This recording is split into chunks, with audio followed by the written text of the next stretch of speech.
And those other things I just mentioned, the churches and the everything else, that can be an aid to what's going on inside you, but it does not define. The real church is inside your heart. Yeah, that's right. Kingdom of heaven is within you. Yeah. Someone that has a nice ring. Speaking of that, of Jesus. Okay. So, is that who's said that? That's what does that have to do with everything? Why are we talking about this in relation to the second coming? So, we know what the purpose of creation is. Yes. Heaven from the Got human that race. down, Pat. Heaven from the human race. And we also know that there's a sub-purpose, which is to have the church strong. Because the church is what connects... It's sort of the farm team. Yeah. Right. That's right. With the NBA G League of heaven. So if we've got that down, you can't understand what the second coming is without understanding the history of the church in the world. Because the second coming... The church, as we've just been talking about the big scale like that, church. that big scale church, right. The human race's spiritual state. The second coming is not just an isolated thing. Like there was all of history and whatever, some stuff was going on there. Nobody knew what they were doing. Now Jesus is going to come back and it's going to change everything. This is the culmination of a plan and a plot line that's been unfolding for thousands of years. And what's wild is that, and this is very much in my experience, something about who God is, that it's very much about every individual story. Every individual story is absolutely a focal point to God. And yet, there's also these massive collectives. Every individual is part of these grand epochs of time and these huge movements. And if you stood back and look at all of that, that would be like the ages of a single individual. It's like both trying to do this process, this heavenizing with individuals, but also doing it collectively with the entire human race, which is so wild.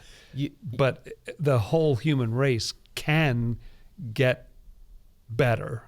Like the whole thing can be better than it is. You folks watching at home may say, you guys are just making this up. That you're just saying, oh, God does stuff at an individual level and then a collective level at the same time just because it sounds cool.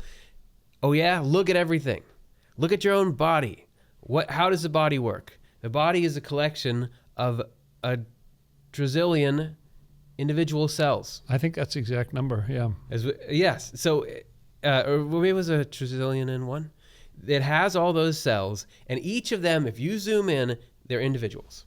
And you can talk about the state of this individual cell. And you can say, this cell, it's a cell membrane is being pierced by a virus, or it doesn't have, its mitochondria is broken. You can talk about that cell. It even has its own nucleus. It's kind of like its brain, isn't it? Yes. It has a brain and a body, and it has its own autonomy. It says, well, I want more salt from the bloodstream, or I want more of this hormone, or we do want more salt.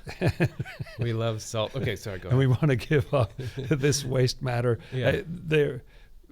You're absolutely right. It functions that way, and yet our experience is, oh no, I'm one thing. Because you can zoom in and look at that. You can look at the health of the cell and talk about the health of the cell, and that's absolutely true. But you can also zoom out and talk about the health of the body, and that is the aggregate of the health of all the cells, and that is true. So the progression of the church or the human race's spirituality on earth, as you just mentioned, it is just like a single person.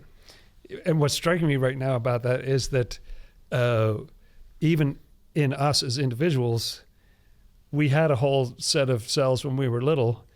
We have almost none of those now. So some parts of the body have very high rates of turnover. You know, your stomach lining or various different things get sort of rejuvenated and some cells stick around. But basically, we've already been through whole populations, huge turnover, and yet we still feel like one thing. This is me. I remember my childhood, you know. Here's a picture of me 25 years ago. That's me, even though none of the molecules, none of the cells that were there are here. Right. That's it. I never thought about that. That's exactly like But that is kind of what we're talking about with these grand periods of time Yeah. where we've rolled through several of these, and yet you're still talking about an individual. Okay, so this individual, this human race in the aggregate, the church in the aggregate, Yeah. because yes, there's a lot of parts of us. What really matters is the church part in us, because as we said, what's the point of creation? It's heaven, and the church is the way to get to heaven. Yeah. So if you look at the history of the human race, it has grown up through these different church phases, like an individual person has different phases as they grow.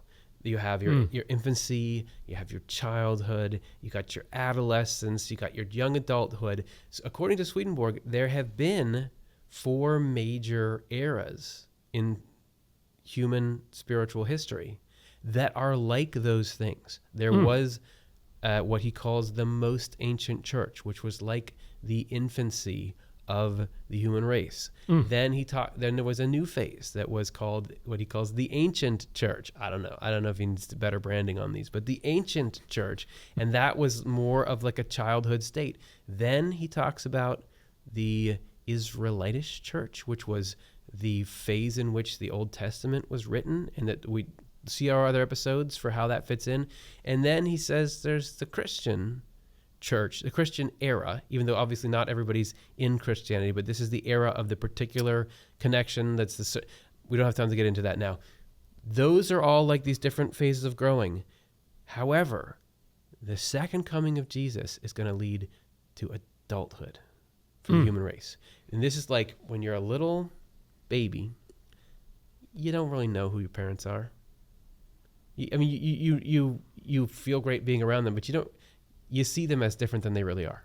Yeah. Same thing growing up. When you're an adolescent, you think your parents are like, why are you putting these rules on me? I don't like you. I would do fine on my own. You really wouldn't. Even making fun of the parents is, they're pretty hopeless. And when you're really little, they're like when I was about to have my first child, I sort of panicked because I thought, how am I going to turn into what I saw my dad as in the next week?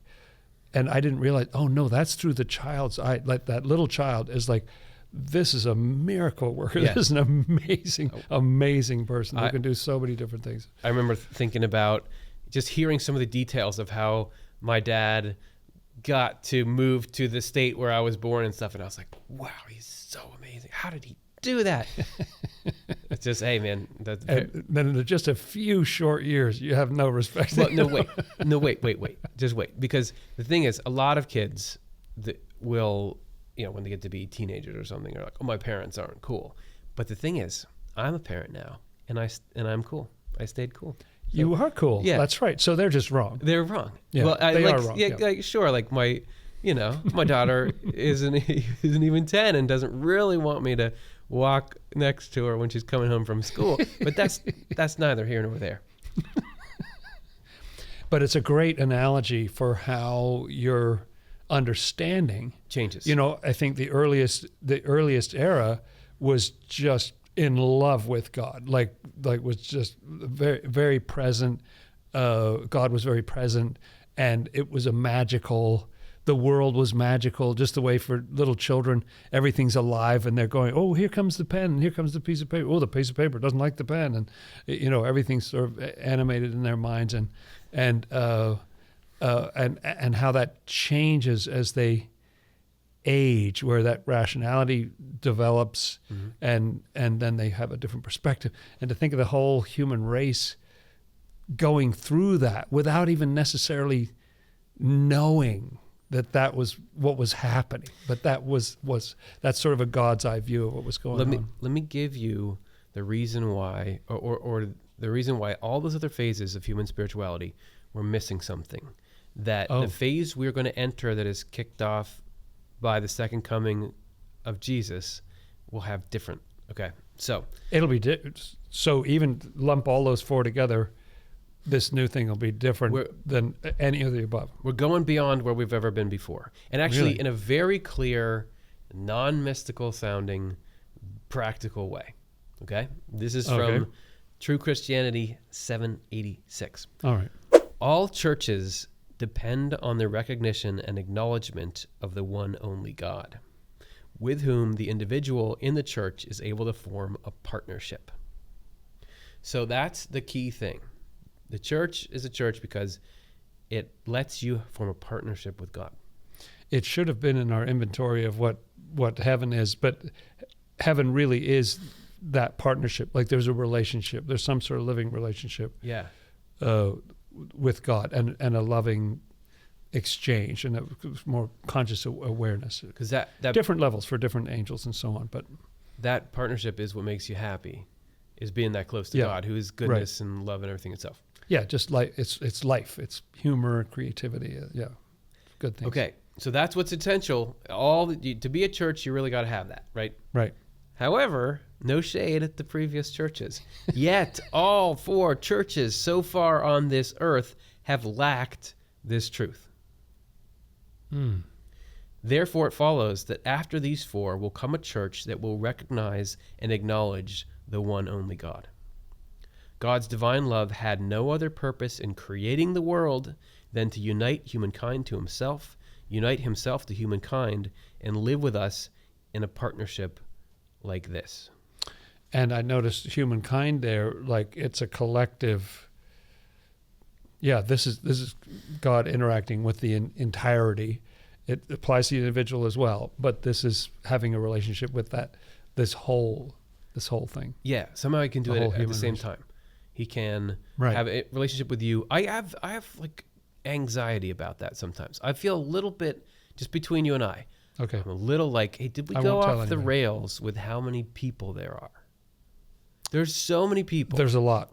And I'm saying It's exploded in my. I mean, I have lived for a very, very long time, but still, it's incredible. it's like, I don't know, 5-fold what it was I can't when I was believe there's little or not something like that. It's archaeologists here right now studying you for Yes, doing right. that. Yeah, that's right. They should be asking me questions. So 4-fold in your lifetime, but even so, the 6-year-old part of me is like, I can do math. There's gonna be if God is supposed to love me, there's gonna be less love to go around with all these people.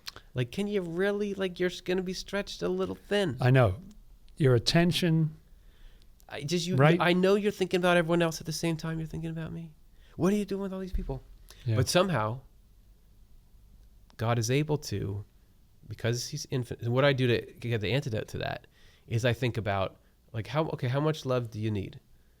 Okay, well, I need like 1 million units to feel good. Okay. 1.6. I'd say 1.6. Yeah. Well, some need more than others. So, so like 1 million units of love from God is what I need to be happy. And I can imagine God is like, okay, how about if I give you 100 trillion? Because you don't understand what infinity means. Yeah. If I give you 100 trillion and I'm giving everyone in the universe 100 trillion, we haven't scratched the surface of infinity. Infinity is actually infinity. Yeah.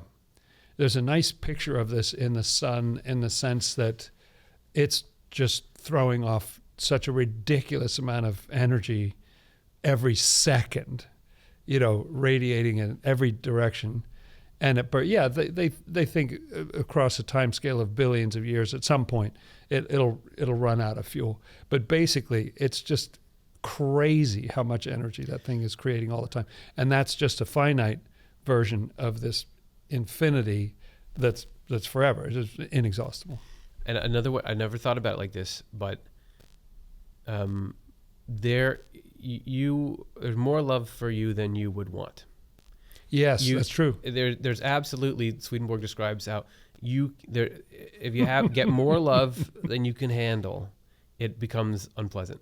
I'm laughing because sometimes I've had the mental image that if you could, I've felt so much in my life that I'm longing to know God, have a connection, all this kind of stuff. And then every so often I get this picture of, like, if you could pull back the veil and you realize there's this smiling face, like so uncomfortably close to you, Yeah. just adoring everything about you. Hey, I planned out our whole day together. First, we're going to go do this, and then we're going to make snow angels.